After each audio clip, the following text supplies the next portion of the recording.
shape itself was a coincidence of different things and a concrete metaphors that I wanted to create. We met Arika Levy for the first time at Light and Building 2014. We felt an immediate click. We felt that we could really do something together because we also like his work as an artist. We were convinced that there could be a very positive match with Delta Light. As we see here, the classic lamp that we used to have at home with a stick and a base and an abajur and a shade, and the light comes down, and this is how light has been for so many years. I was cycling through Paris and I found myself in sort of back streets, and I saw this huge pile of folded paper. This folding paper was the paper we put cloth in between and creating the plissé, which is very used in fashion.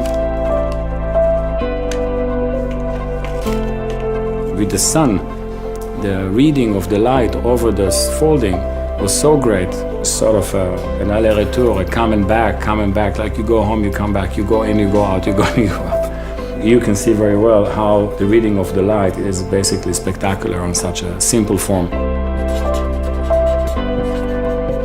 This new outdoor product is a transition from the inside to the outside and vice versa. It reminds all the time this lamp that my grandmother had and that we will have, but in a different way, in a different generation. Once we were back from his studio in Paris, we immediately started to work on the prototyping and the more detailed design of the product. We started with our engineers to see how we can use the right materials. The engineering of the electronics has a double-sided LED circuit that permits us to have light projected down, but also light projected up.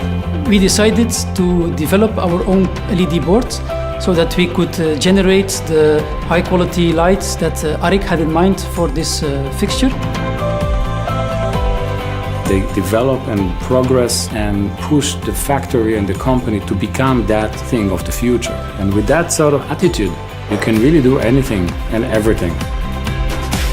I can bring the technicity and the idea and the heart and the metaphor, and they plug in like this with all the engineering power and the willingness to do the thing better. This fits with the Delta Light philosophy of creating good light in the right atmosphere. I would say this is a techno-poetic project.